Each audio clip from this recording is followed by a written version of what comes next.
সন্তানকে তুমি চিকিৎসা করে ভালো করতে পারবে, এটাকে তোমাকে দিলেন উপরে আল্লাহ, কে দিলেন? আল্লাহ দিলেন। এই জন্য আল্লাহ রব্বুল আলামিন বলেন, বান্দারে তুমি যদি আমার উপরে ভরসা করো আমি তোমার হয়ে যাই। সুবহানাল্লাহ। নাহনু লাকুম ফিল হায়াতিদ দুনিয়া ওয়াল আখিরাহ ওয়া লাকুম ফিহা মা তাশতাহি আনফুসুকুম ওয়া লাকুম ফিহা মা তাদউন নুজুলাম মিন গফুরির রহিম। আল্লাহ রব্বুল আলামিন ডাকতে বলে, বান্দারে যে দুনিয়াতে আমার ভয় নেই, আখিরাতেও সে আমার হয়ে যাবে, তার কোনো ভয় নাই। তাকে আমি আল্লাহ রব্বুল আলামিন তাকে দুনিয়ার জমিনে নিয়ামত দিয়েছি, খবর জগতে নিয়ামত দিয়ে তাকে জান্নাতের মধ্যে তাকে জান্নাতে বানিয়ে দিয়েছি। সুবহানাল্লাহ। যে ব্যক্তি দুনিয়ার ভিতরে আমার হয়ে যায় সে আমার আখিরাতে সে আমার হয়ে যায়। এই জন্য বলছে যে চিন্তাই করতে পারবেন না। অনেকের বাড়িতে আছে, আমি নিজে দেখছি, সকালে খাইতে বাজার করে, দুপুরে খাইতো না, সন্ধ্যায় খাইতো, কারণ দুপুরে খানা খাইতে খাইতে পারতো না। আল্লাহ কি কুদরতি রহিমা দ্বারা দ্বারা এইরকম সম্পত্তি যে 500-5,000 মানুষকে প্রতিদিন যদি ওই বাড়িতে 10 জন মানুষ যদি খায় তার খাওয়া বা তার সম্পত্তি তার রিজিকের কোনো অভাব হবে না। সুবহানাল্লাহ। যার মানে কে? আল্লাহ। নিয়ামত মানে কে? আল্লাহ। এটা বিশ্বাস করুন।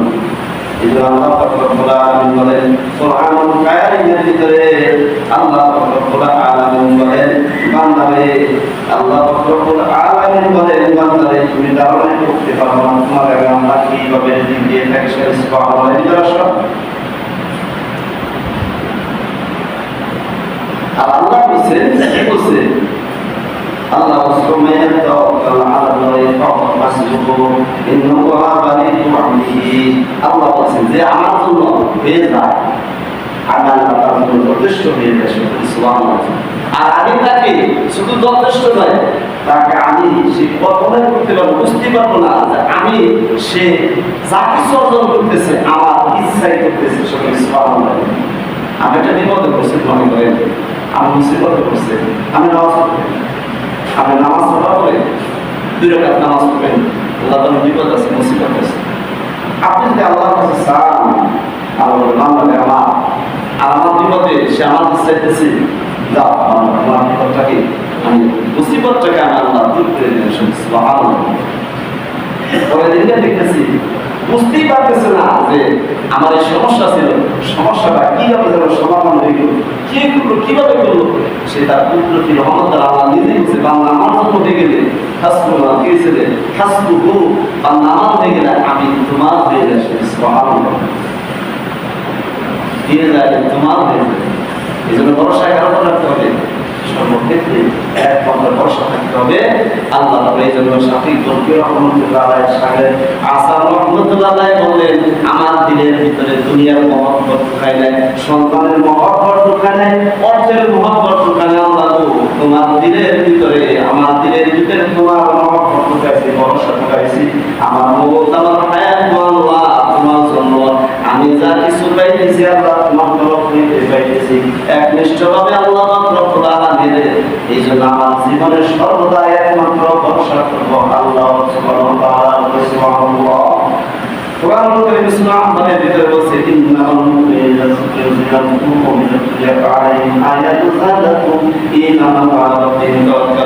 মুমিন তারা আল্লাহ বলছেন যাদের দিলের ভিতরে আল্লাহর ভয় পয়দা হয়, জিকির পয়দা হয়, কি হয়? অন্তঃসালা জালজালা শব্দ সৃষ্টি হয়ে যায়। যখন আযান হবে এই জায়গাতে সে বাড়ি যাইবে না, এটাকে জালজালা পয়দা হয়। মুমিন সর্বদাই ইন্নাল মুমিনিনা তারা আল্লাহ স্মরণ করবে, কার করবে?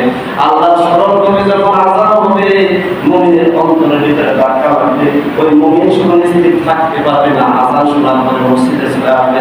মুমিন যদি কোনো খারাপ কাজের ভিতরে থাকে, যখন যে চেষ্টা করবে আযান হইতে যাওয়ার নামাজ হবে, এই মুহূর্তে কি করতে হবে? আমাকে এই মন্দ কাজ থেকে ফিরে আমাকে ভালো কাজের দিকে অগ্রসর হতে হবে। 2 নম্বর আল্লাহ রব্বুল আলামিন বলে, যারা আল্লাহর আয়াতগুলোর বিশ্বাস স্থাপন করে, আল্লাহ রব্বুল আলামিন বলে যে ব্যক্তি আমার উপর ভরসা করে, এই 3টা ঈমান যার ভিতরে আছে সেই পক্ষে মুমিন বান্দা। সুবহানাল্লাহ।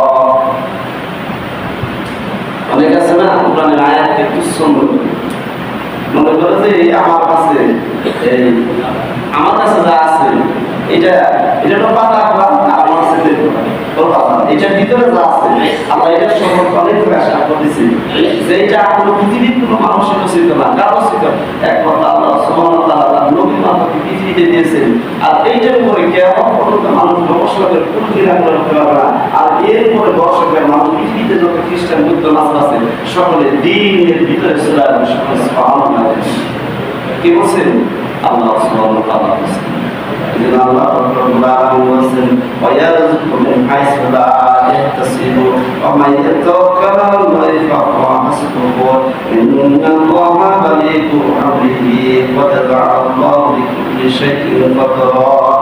আল্লাহ রাব্বুল আলামিন বলেন বান্দারে তুমি ধারণা করতে পারবে না তুমি আব্দুস সামাদ এক সময় কি ছিলে আমি তোমাকে আব্দুস সামাদ বানাইলাম। আল্লাহ রাব্বুল আলামিন বলেন বান্দারে তোমার ধারণা বাহিরে তুমি এখন কি টাকার মানে পয়সার মানে তুমি বিমানে বিমান যাইতেছ তুমি কল্পনাই করতে পারবে না এই রিজিকটা আমি আল্লাহ প্রদত্ত তোমাকে দান করেছি সেটা সুবহানাল্লাহ। আল্লাহ রাব্বুল আলামিন বলেন পৃথিবী জুড়ে এরকম বাসায় ছিল এইরকম অনেক বাসায় ছিল যাদেরকে ক্ষমতা দিয়ে আমি আল্লাহ ক্ষমতা ছিনিয়ে নিয়েছি। আল্লাহ ক্ষমতাকে ক্ষমতা ছিনিয়েছি। মানুষের জবানের সবচেয়ে দামি তিনটা জিনিস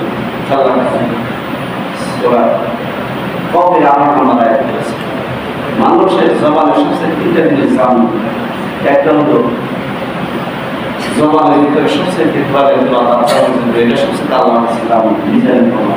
দুই নম্বর হইল জবানের ভিতরে কালেমা শুনিল্লাহ এটা সবচেয়ে দামি। তিন নম্বর হলো সুবহানাল্লাহ সুবহানাল্লাহ এটা নিজের করা। এই তিনটা মানুষের জবানের ভিতরে সবচেয়ে দামি সকলে সুবহানাল্লাহ। আর মানুষের কাছে তিনটা জিনিস চলে যায় এই তিনটা জিনিস ফিরত আসে না এটা সবচেয়ে যে তিনটা জিনিস ফিরত যায় আর চলে আসে না এটাও মানুষের বাবার বিষয় বাবার বিষয়। এক নম্বর হইল